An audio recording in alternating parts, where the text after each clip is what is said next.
മജീദ് കക്കാട് കൂടി ചേരുന്നുണ്ട്. കേരള മുസ്ലിം ജമാഅത്തിന്റെ സെക്രട്ടറിയാണ് അദ്ദേഹം. ശ്രീ മജീദ് കക്കാട്, ഇന്നലെ ചർച്ച നടന്നതിന്റെ വിവരങ്ങൾ വന്നിരുന്നു. ഇന്നും അങ്ങനെയുള്ള ചർച്ചകൾ നടക്കുന്നുണ്ടല്ലോ ഈ കൊല്ലപ്പെട്ടയാളുടെ ബന്ധുക്കളുമായിട്ട്.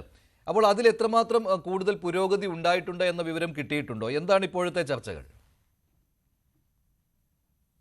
ഇന്ന് ഉച്ചയ്ക്ക് ശേഷം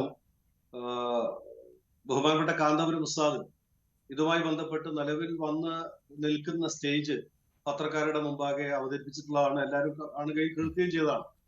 ഏതായാലും ഈ വിഷയത്തില് ഇടപെടലുകൾ വളരെ നേരത്തെ ഈ ആക്ഷൻ കൗൺസിലിന്റെയും ഒക്കെ ഗവൺമെന്റുകളുടെയൊക്കെ ഭാഗത്ത് നിന്നുണ്ടായെങ്കിലും നേരത്തെ പറഞ്ഞതുപോലെ അവിടെയുള്ള ആഭ്യന്തരമായ ചില പ്രശ്നങ്ങൾ കാരണം നയതന്ത്ര ബന്ധത്തിലുള്ള തരത്തിലുള്ള ഇടപെടലുകൾക്കുണ്ടായ ഒരു പരിമിതികൾ, ആ പരിമിതികൾ എല്ലാവരും ഉൾക്കൊണ്ട ഒരു വിഷയമാണ്.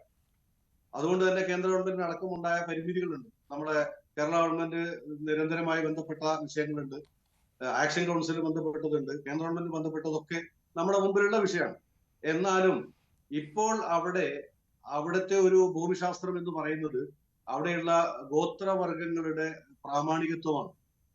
ഗോത്രവർഗങ്ങളാണ് പല ഇടങ്ങളിലായി അവിടുത്തെ അധികാരങ്ങൾ കൈയടക്കി വെച്ചിരിക്കുന്നത്. മറ്റൊന്ന്, അവിടെയുള്ള പ്രാദേശികമായ ആഭ്യന്തരമായ അവസ്ഥ കാരണം നയതന്ത്ര ഇടപെടലുകൾക്ക് സാധിക്കുന്നില്ലെന്ന് മാത്രമല്ല, വ്യക്തമായി ഇടപെടാൻ കഴിയുന്ന ഒരു അന്തരീക്ഷം അവിടുത്തെ ഭരണ സംവിധാനത്തിലില്ല എന്നതാണ് അവിടുത്തെ ഒരു മുഖ്യ വിഷയം. അതുകൊണ്ടാണ് ഇത്രയും കാലം ഈ തലാൽ കുടുംബവുമായി നേരിട്ട് ബന്ധപ്പെടാനോ അവരോട് സംസാരിക്കാനോ കഴിയാതെ പോയത്.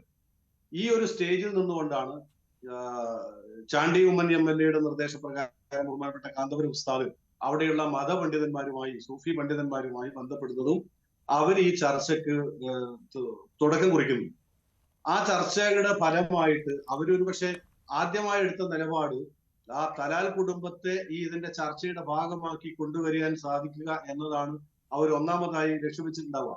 അതിൽ അവര് പ്രഥമ ഗ്രൗണ്ടിൽ അവർ വിജയിച്ചു എന്നാണ് നമുക്ക് മനസ്സിലായത്. അതുകൊണ്ടാണ് ഈ ചർച്ചയുടെ ആളുകൾ, അവിടെയുള്ള മതപണ്ഡിതന്മാരെ കൂടുതൽ ചർച്ചയും അതുപോലെയുള്ള ഇടപെടലുകളും ഇനിയും സങ്കീർണമായി ഇതിലുണ്ടാകുമെന്ന് നമുക്ക് തന്നെ ഊഹിച്ചാൽ മനസ്സിലാവുന്നുണ്ട്. അതായത് കൊല്ലപ്പെട്ട തലാൽ മെഹദിയുടെ ബന്ധുക്കളുമായിട്ടുള്ള ചർച്ച ആദ്യമായിട്ടാണ് നടക്കുന്നത്, നേരിട്ടുള്ള ചർച്ച. അവരാണല്ലോ തീരുമാനമെടുക്കേണ്ടത് ബ്ലഡ് മണി സ്വീകരിക്കണോ വേണ്ടയോ എന്ന്. ഇപ്പോൾ ഈ അവസാന മണിക്കൂറിലാണ് ഈ ചർച്ച നടക്കുന്നത്. ഇതിനു മുൻപ് നേരിട്ടുള്ള ഒരു ചർച്ച നടന്നിട്ടില്ല അല്ലേ? പലതും ഊഹാപോഹങ്ങളായിരുന്നു. അതെ, അവരുടെ കുടുംബങ്ങളുമായിട്ട് നേരിട്ടൊരു ചർച്ച നടന്നതായിട്ട് നമ്മളാരും ഇതുവരെ അറിഞ്ഞിട്ടില്ല. കുടുംബങ്ങൾ ഈ വിഷയത്തില് ഭാഗവാക്കാകാൻ തയ്യാറായി വന്നതായും വിവരങ്ങൾ നമ്മുടെ കയ്യിലില്ല. ആരെങ്കിലുമായിട്ട് ഉണ്ടായിട്ടുണ്ടോ എന്നറിയില്ല. എന്നാലും അങ്ങനെ ഒരു വിവരം നമ്മുടെ മുമ്പിലില്ല. അപ്പൊ കുടുംബങ്ങളെ ഇതിലേക്ക് ബന്ധപ്പെടുത്തുക എന്ന ഒരു പ്രാഥമിക റൗണ്ടിൽ അവിടെയുള്ള ഈ പ്രാമാണികമായ മതനേതൃത്വവും സൂഫി നേതൃത്വവും വിജയിച്ചു എന്നാണ് ഈ വധശിക്ഷ നീട്ടിവെച്ചതിലൂടെ നമുക്ക് മനസ്സിലാകുന്നത്.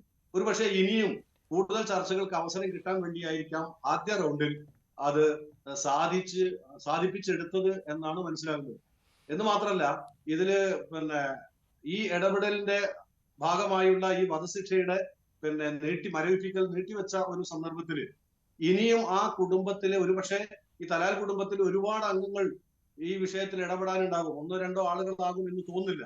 എങ്കിൽ ആ കുടുംബക്കാരന്റെ മുഴുവൻ ആളുകളുടെയും സമ്മതവും കാര്യങ്ങളും വാങ്ങിക്കൊണ്ട് അടുത്ത ഒരു സ്റ്റെപ്പിലേക്ക് നീങ്ങാൻ സാധിക്കൂ എന്നാണ് നമുക്ക് മനസ്സിലാക്കുന്നത്. അത് സംബന്ധമായ